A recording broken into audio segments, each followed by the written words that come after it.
Alrighty. Hilarious. Welcome to Sunday session number 2. This one is on the Soul Hunters, and we'll also talk briefly about Nexus-King because there's a very, very small chance that we rip a couple pulls on him on Monday or tomorrow. But we will be pulling that boss this week, so we'll discuss P1 and just a little bit of P2, not that much. So, Soul Hunters. This boss is the worst melee boss of all time. If you look at any guild who has killed this, they have sat as many melee as they conceivably can, because this might be genuinely it's a horror show for melee just the whole time. Not only in the fact that your life is just hard being able to touch the boss during the normal phases, and the fact that one of the bosses jumps away and you lose your 3-target cleave, but also during the intermissions, melee, you guys can only hit one guy, and all of the range, you can still cleave on all 3 of them the whole time. So, just something to keep in mind, range. Be aware that you can cleave those ads. I know for a couple specs, there's like some special spot that you need to be in. Unfortunately, you can't be in that spot. It's just not going to be super possible to always be in that spot during the intermissions because of the nature of how the intermissions work. As far as actually killing this boss after the comp stuff, there are realistically just 2 wipe mechanics that are in the primary phase. So the first mechanic that we have to worry about is the Devourer's Ire, which is the Dispel debuff. This Dispel debuff is the thing that will probably cause most of our wipes because of it getting dispelled at the wrong time. Now, the people that are going to be assigned to this, I posted it inside of the raid strategies right here, is Craves, Pallock, Ochain, Yoru, Longname, Gargle, Lanthelin, Light, and not Pots. Sorry, that should be Pouts. And Poutsy. So basically, it's healers minus me's so that he can kick the boss, and it's tanky specs / quick specs. And how this is going to work is we will use the Pop-Tart Corn Dog way of doing this because I think it makes it a little bit easier than the liquid excessive amount of liquid reminders and things like that you have to do. Just group 1 being Craves, Pallock, and Ochain. Or sorry, not group 1. The groups will each be assigned within the group. So Craves, Pallock, and Ochain will all 3 have a different ping to do. So you see these pass groups right here. So Craves and Yoru are passing to each other. So what you'll do is you'll have a macro which says /assist ping or /ping assist Craves. And Craves will just have a macro that does that. And same thing for Yoru. And whenever it's time to dispel, which these are the dispel timers here, which I will put in your liquid reminders in the note for you. And you will pass to your next guy. This pass will happen by you just meeting up with the pings. So let me actually show you Pop-Tart Corn Dog's version of this so that you can see the actual way that this looks. So we get at the start here. Are you recording, by the way? Yeah, I am. So you'll see it's time to, you have the liquid reminders, which says give debuff to show. Now, I will not have it specifically saying give debuff to this guy. You can set that up yourself if you would like, but I will just send out a reminder which will say group 1 pass and then group 2 pass and things like that, so that it's pretty clear as to where you're going. But you'll see that they just both press their macro, they assist ping on each other, and then the next thing that's important here is the person with the dispel, with the debuff, has another macro, which is the same one that we've always used for the liquid stuff, like the one-on-one arm bandit, which you will press, and then that macro will let healers know I'm ready to be dispelled, and you just do that whenever you're stacked up.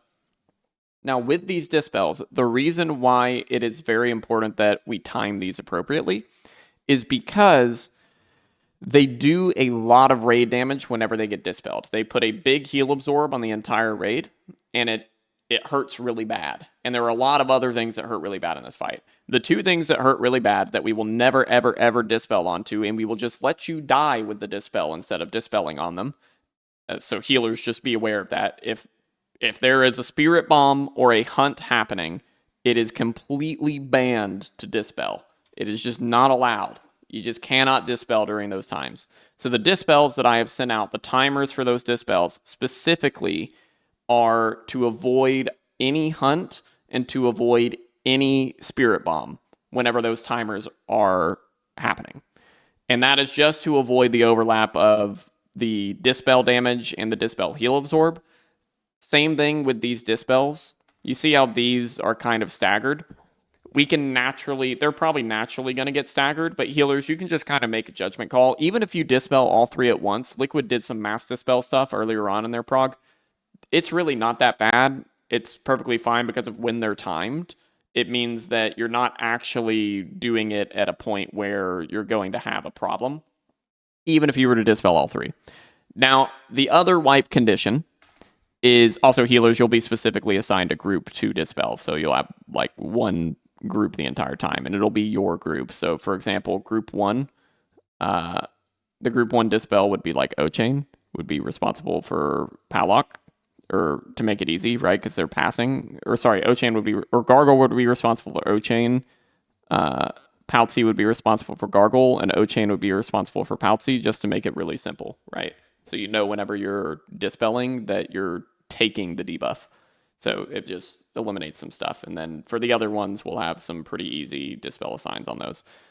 So after the dispel debuff, let's talk about the hunt. The hunt is the other scary mechanic. Now, it's actually not that scary for us in particular, because if you take a look at our Soul Hunters comp, you'll see that we actually have a lot of immunities, like quite a lot. So the Warlocks are able to almost live this natty. We can, in a pinch, rip something like a sack on a Warlock, and they can pop them an Ending Resolve and Dark Pact if they have it up, and they can just live.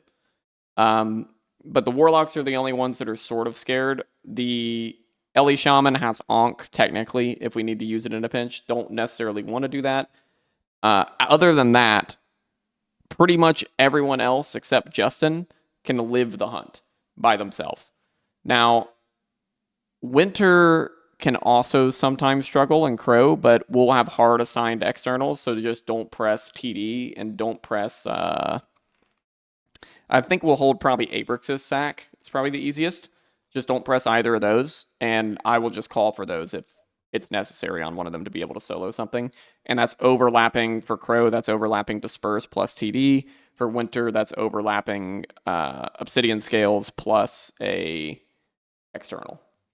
And it should be enough for you to live. I'm not 100% sure on the Evoker one, but I've seen them do it a couple times.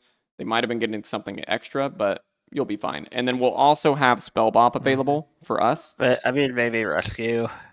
Yeah, maybe Rescue Rescue as shield. well. So we'll also have Spell Bop, though, and I will call for Spell Bop on somebody pretty much on cooldown, so we'll get at least 2 in the fight.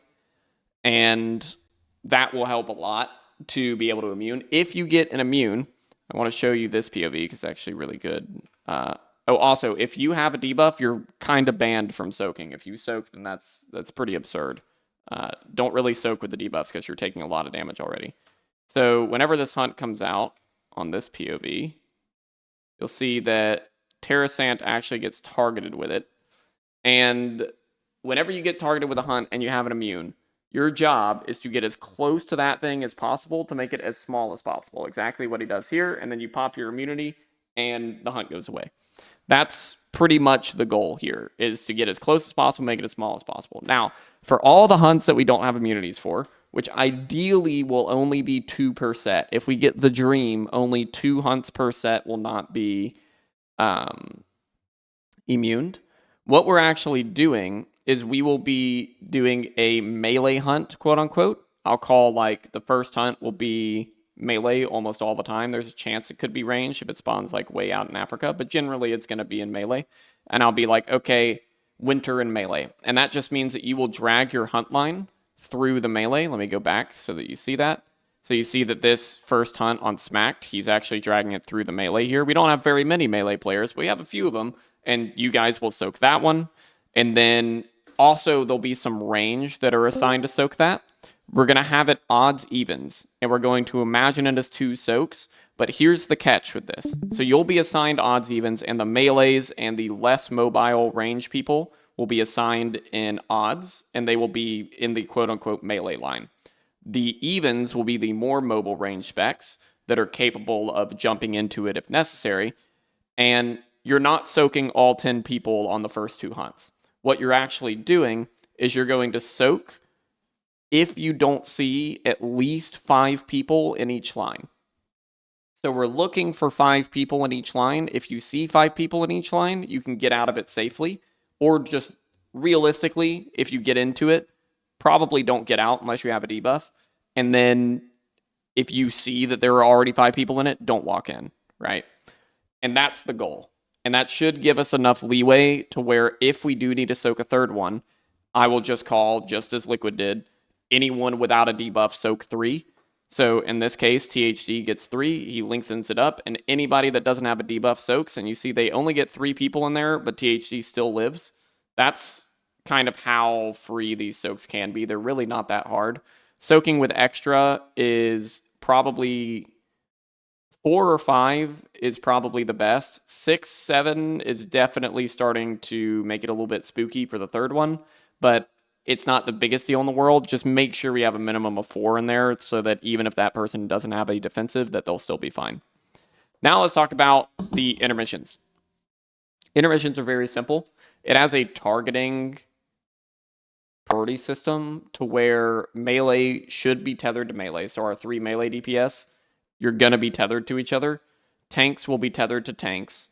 And since we only have 3 melee DPS, I think you'll usually be tethered to a healer.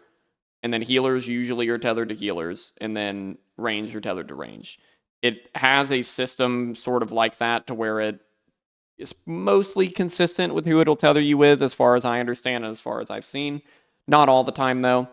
But the only reason that matters is so that you can gain some synergy with the people that you're working with, and you understand that you're not going to have to walk into melee if you're a range player. You shouldn't be attached to a melee. That, I believe with our specific comp right now, that should never happen. If we subbed out a Warlock for a Frost DK, that could end up happening. So just be mindful of that. And in these intermissions, you're going to get an instruction that says play on marker. It's just that simple. That's what you do. You just go walk to the marker and you play on it. You're going to have one guy that's chained in the middle. He's your alpha. The alpha just needs to make sure that he is moving the people around appropriately. Now, in this intermission, very important. You can try and drop your stacks after every single one if you want to. So like Fired Up does here. You see this green number in the middle is actually a stack number. And you can soak 2 pretty safely. If you have a big personal, you could soak 3, but after that, you need to wait. Other than tanks, of course, you guys can soak, I think, like 7 or something absurd, but you have people tethered to you, so don't just go run around soaking like a psychopath. This is the hardest intermission, by the way.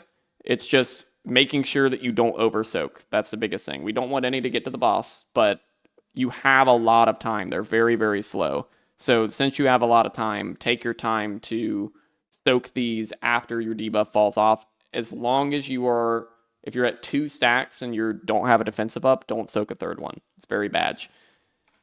All right, so then we do the main phase again. Devourer's Ire people, just make sure that you're constantly soaking. We do the melee, we do the range, then we ping on the timer to do the dispels. We trade, we do the dispel. And then you're back to soaking. So Devourer's Ire people, this kind of looks like this, where you just are running around, you're doing your rotation, and you are soaking puddles.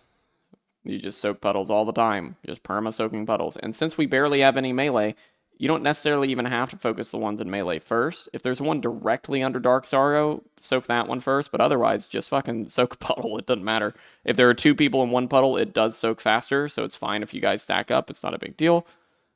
Just dodge these little nothing personnel kid frontals, and then we go into the second intermission. Second intermission.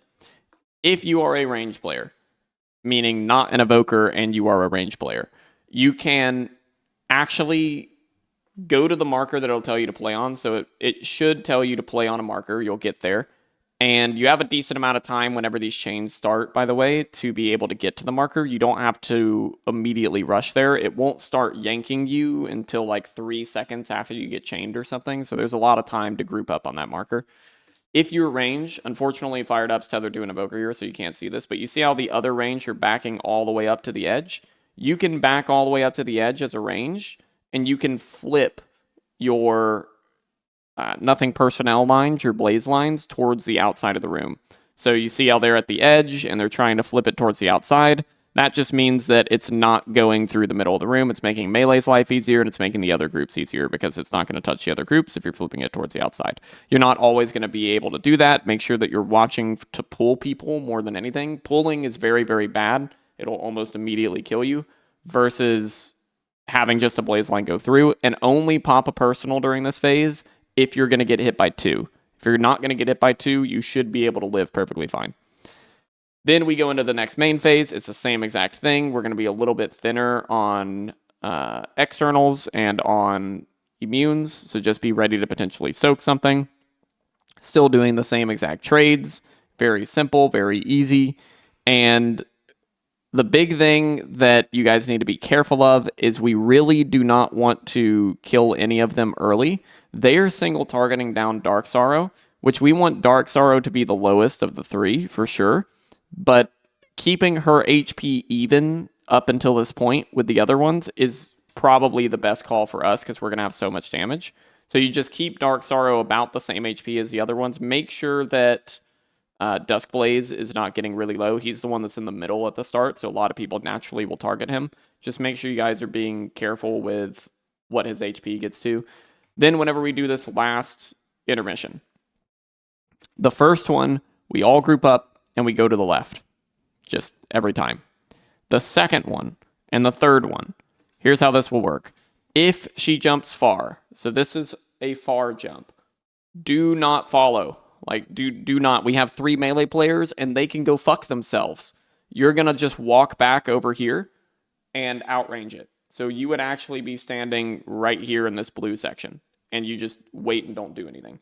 If she was to jump close, then you will follow her around the side that she jumps. So if she jumps right here, you obviously follow her on the right. If she jumps right here, you obviously follow her on the left. If she jumps far, I'll just say outrange, and you guys step back. So for them, they do not do that because they have to optimize damage for their melee as well. We just don't. So we're just not. I'll show you the Pop-Tart Corn Dog version of this, which they did not have to optimize their damage. So they get into this intermission, and the first one, they just go to the left, and now they're all grouped up. And then if she jumps close, then they follow. So you see she jumps close right here, so they follow on the right. And make sure you go very far over because you can actually get caught. She does sort of turn it towards the side a little bit. And now she goes far. So you see how they just walk backwards? Apparently, he said this was the first time they had ever gotten here, so they didn't have the strat exactly down. So you just outrange it, and range, you can still hit the boss during this. And now we get into the final intermission. Or sorry, not the final intermission, but the final main phase, where our goal will be to kill Dark Sorrow first, if possible. Really not that important, because I think we're going to have so much damage, we're not even going to see the last intermission. But Dark Sorrow needs to die before the last intermission, because it makes it infinitely easier to do if she's dead. If she's alive, you're going to get there and we're going to explode instantaneously. So she'll die first. Doesn't really matter if she dies super early, honestly, after that last or her intermission. As long as she doesn't die in her intermission, it's perfectly fine. And we just kill the boss at this point. The only other mechanic I did not talk about is the tank mechanic. For tanks, you guys follow around Duskblaze like lost puppies, and you always point the I-beam towards the outside, except whenever we get out of an intermission and we're in the middle of the room. Then you can just pick a marker that you guys like the best. So let's say you like Star the best or something, and that's just permanent. Your outside of intermission I-beam this spot, and that's all. The frailties are the people responsible for frailties, which are the little green soaks that pop up from time to time that are the tank buster. Those have to be soaked before the next spirit bomb. So you see they go out here. I'll try and highlight them for you. Here they are. You have to soak these before, there's one actually under Dryny here, but you can't see it. You have to soak these before the next spirit bomb or one shots the tank. the people responsible for soaking that, you guessed it, melee can go fuck themselves. So melee are responsible for soaking these. And other than melee, the off tank, the person who didn't get shattered, can actually soak these as well. It doesn't matter if you guys do. Also, because again, melee can go fuck themselves. So if you drag the boss a little bit off a Duskblaze, it doesn't matter because the ranged are still cleaving. So fuck melee, right? And then if you are a really tanky spec, like a range spec, like Warlocks, for example, if you happen to see that that's still up and you're right next to it, you can soak it. That's perfectly fine. If just don't do so if you have the Dispel on you at that time. If you have the Dispel on you at that time, don't soak it because it gives you a little bit of increased Can you only damage soak taken. one? You can soak Or can you multiple. soak many? Okay. Particularly if you're tanky, you can soak multiple. But like Quanxi, I believe Shaq smoked like Shaq soaked like 2 of these almost every time, but you don't have to do that. It does give you a damage amp, so you're taking, I think it's like 10% or something per one that you soak, and it puts a little bit of a dot on you. So soaking multiple is a little bit dangerous. We have 3 melee DPS players that can easily get all 3, and we have a tank that can get at least 2. So you shouldn't have to soak 2, but no matter what, even range players, those have to be soaked before the next Spirit Bomb. And that's it. Any questions, comments, concerns on Soul Hunters? So you said Hey. you're gonna tell us to dispel, or is it gonna be on some sort of timer? I'm going to have the- a reminder for you, or you can make your own reminder that is specific to who you're moving. But as far as the dispels, there'll be the red frame glow that we had on One Arm Bandit. Yeah. It'll be the same thing, and then it'll turn green whenever they're ready. And then you'll be the only person assigned to that specific dispel. And generally, I'm going to have it be, if it's a dispel that you are a part of, so let's say it's your dispel O-Chain, like you have the debuff right now, you're probably going to be the one that is dispelling yourself, just to make it really simple, right? So that's basically how the dispels will work. And if you want to go ahead, I went ahead and put the timers here. If you wanted to specifically put in, instead of me putting in a timer for all of these people, you can say, like Craves could go in as liquid reminders and put at 1 minute pass to Powlock. And then at 2:30, take from O-Chain. And you could just put these in for each of the people doing this. That way that you have something that's more specific if you want. Just up to you if you want to do that, or if you just want the general note that just says group 1 pass, group 2 pass, group 3 pass, etc. Okay. Can the hunt target melee? Yes, it can, because melee can go fuck themselves. True. If it, like, let's say we did have a FDK on this fight, could you solo that No, with like AMS? you would need a external to be able to solo that as a DK. I think if you AMS Lichborn and IBF and get an external, you probably can, most likely.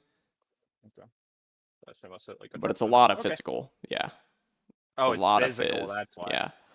Okay, that's So- why I was wondering. I'm like, because if Does- it's magic, I don't see why a DK couldn't just take that. So does honestly.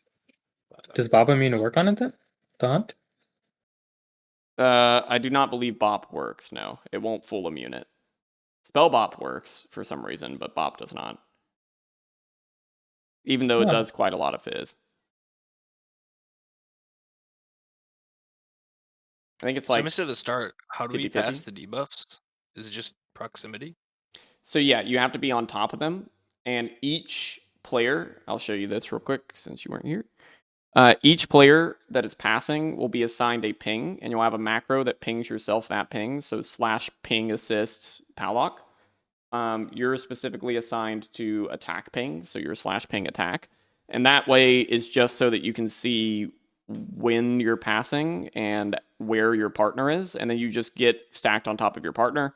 So you'll see it happen here. It's time for them to dispel, so they both press their macros and they ping themselves, and then you can see the 2 assist pings, and so they're able to group up on each other and find each other easier, and then they pass. And that's Okay, cool. the only way that we're passing. It's pretty simple. Yeah, and I can probably just dispel myself with Dwarf and Imp. So Yeah, you can if you want to. Anyone who can dispel themselves whenever it's time to dispel, it makes it very easy if you dispel yourself for the healers, because they can look at other stuff. which Also, I would don't know There's if I- nothing we got. There's nothing we got to kick, right? no, there's no kicks or anything. Also, Alrighty. I don't know if I missed this or if it's like assigned by a weak aura, but if you get the hunt, where are you supposed to take it if you're not able to solo soak it? The first hunt, I'll call for each hunt specifically, but typically first hunt, you drag it through the bosses and make it long. The second hunt, you drag it through range and make it long. And then the third hunt, you just put it out in range.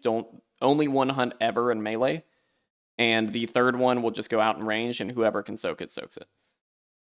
And what is the consequence to breaking the tether? Does it just deal a shit ton of damage and outright kill you, or?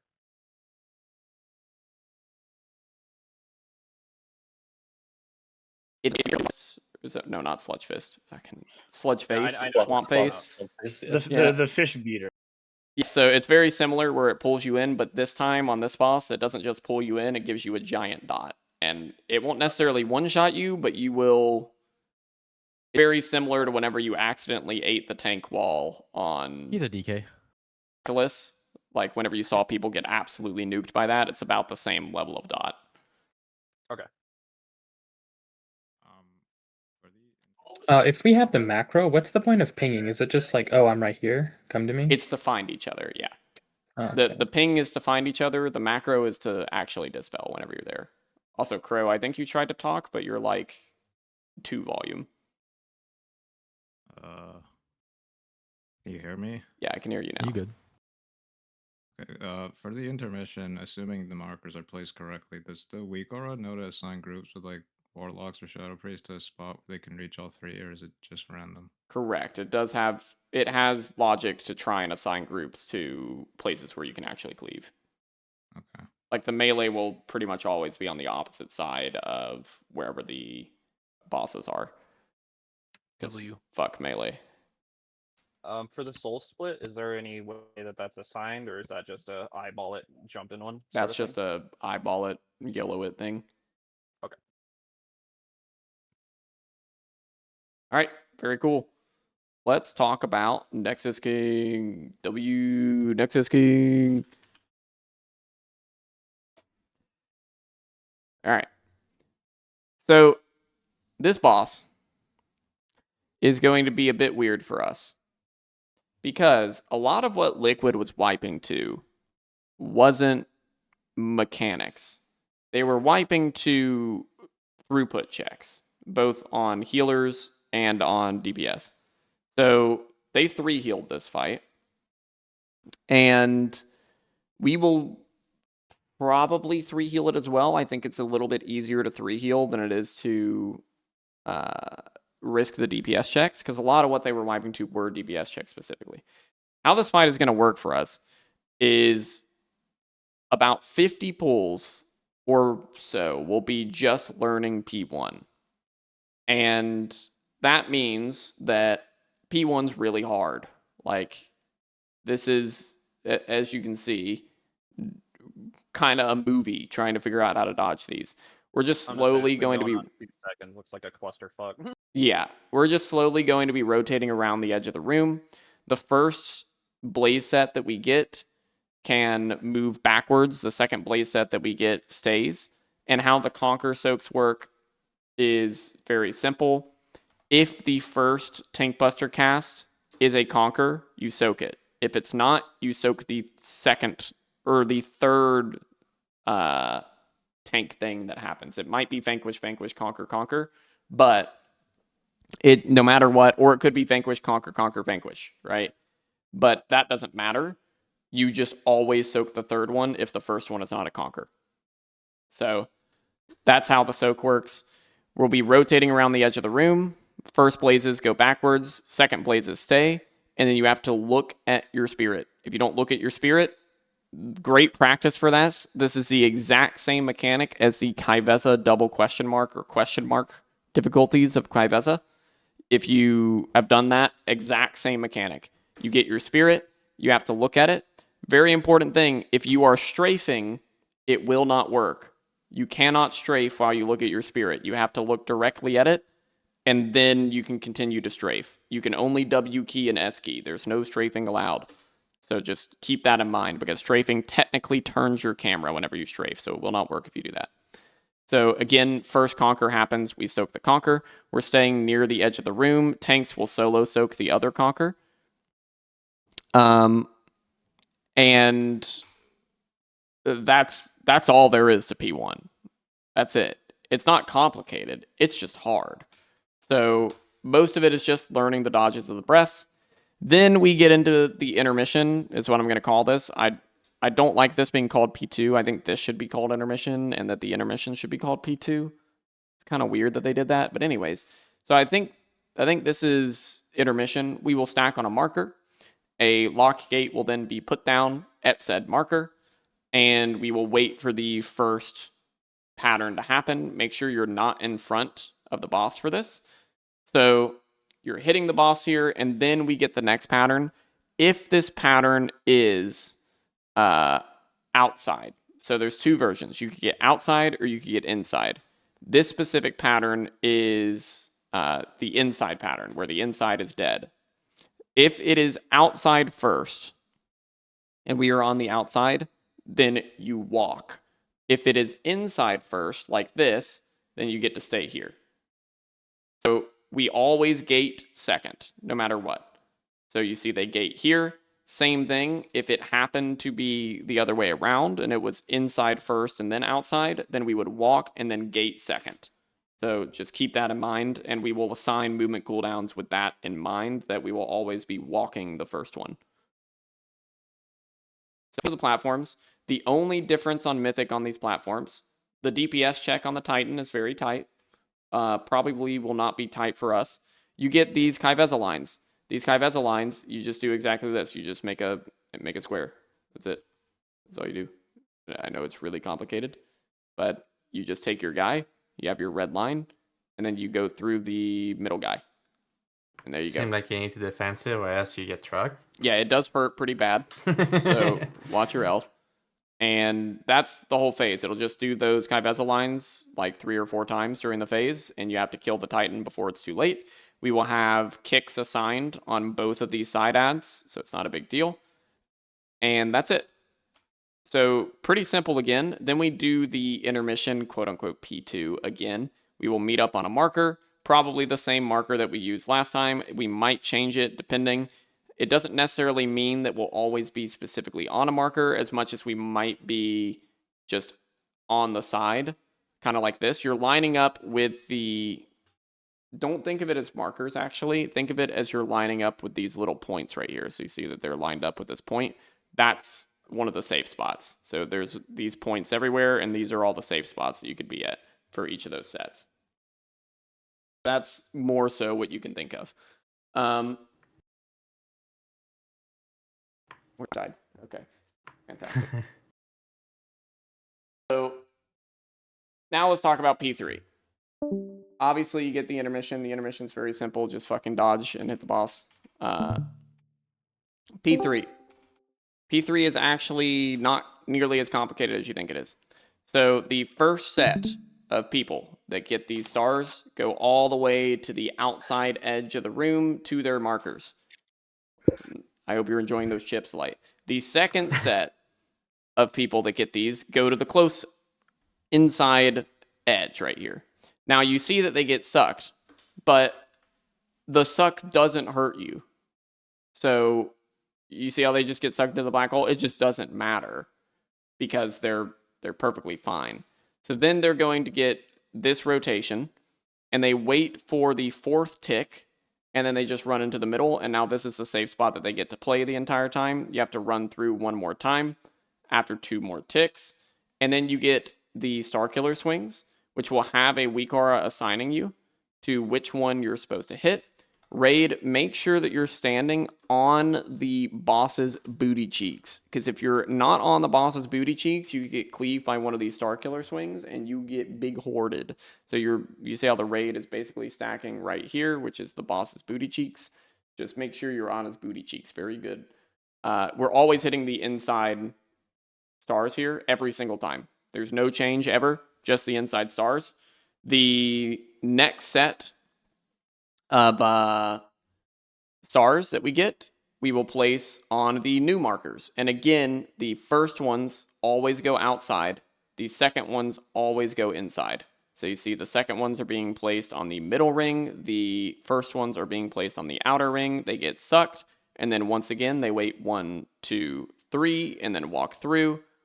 And now you have your safe spot. And that's just the phase. And then you hit it again.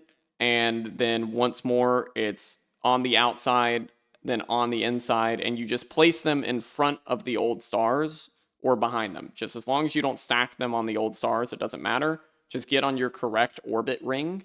So you see they're on the correct orbit ring here, with the second ones being on the middle ring, and with the first ones being on the outer ring, and they're just not placing them on top of the other stars. That's it, literally all that matters. And so then you get sucked. Try to go to opposite sides with those just to make it easier. And you're placing it on the front or back side of the old stars. I think for our purposes, because of how we're going to get to this boss, we'll probably place each individual one on the back side of each star. So you go behind the rotation of stars. It'll make you move a little bit less. I think it's a little easier. And so if you're all on the back side of the rotation of the stars, then you're fine.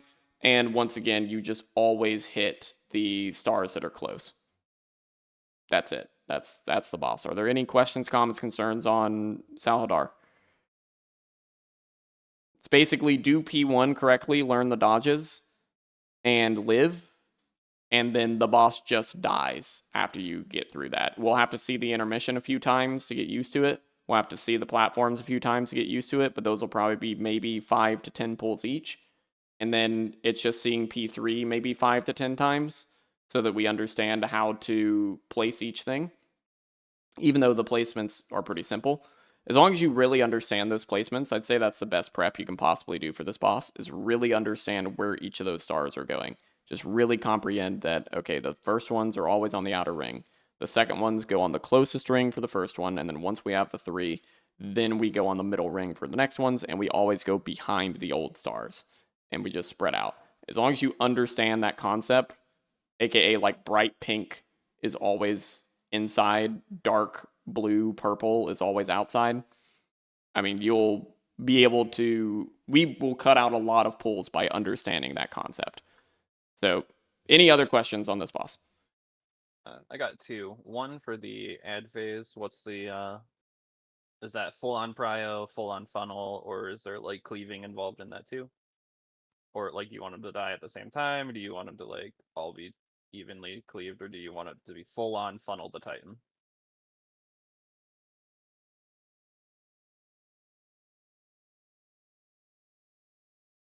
Fair enough. The Titan is dead, then start hitting it, and we can slowly move damage off of the Titan to try and cleave and have a little bit more efficient platforms. Once we know for a fact that that Titan has enough damage on it. It's basically meet the minimum check multiple times and go far over it is perfectly fine, but we can't go under it, so we want as much Titan damage as possible and then slowly move it away. And then my second question was for the stars on intermission, or not intermission, but part 3. Were those ring explosions coming out or activating significantly faster than heroic? Because that's what it looked like to me. I wasn't sure. They're pretty. I don't think they're really faster. I think they're pretty similar. They might be ever so slightly faster, but I'm not 100% sure on that. I think they look the same to me. Maybe I'm crazy though. Yeah, it looks pretty much the same. There's just Looking more of at them, it. right? Because the stars don't get destroyed. Only the most recently placed stars spawn rings. So Oh, the old stars yeah. do not spawn anything. Actually, can you rewind it like 2 seconds? Mhm. Okay, so this formation that they're shooting right now, pause. Where Yeah. the fuck does melee stand in that? On the boss's booty cheeks. Just So you're- on like. So you see the hugging that boss is bitch. here, and the melee's right here. Does it Okay, even that matter is if you get hit by surprisingly it? difficult to see. It does It hurt, Yeah, it hurts. for sure. I learned that when I Ideally, first killed. don't get hit by it. Yeah. Speaking of, if you're targeted by those, you do take a metric fuck ton of damage, so you need to be proud. It hits really hard, yeah. The Galactic Smash does not hit that hard if you're targeted by it, if you're dropping the stars, but the frontals hurt bad. So definitely be careful with those. And there's a frame gopher in the pack, so Yeah, that'll be a good track. All right. Any other questions? That's killer shit. Wonderful. That concludes our second Sunday session. Thanks for coming, and time for the alt run.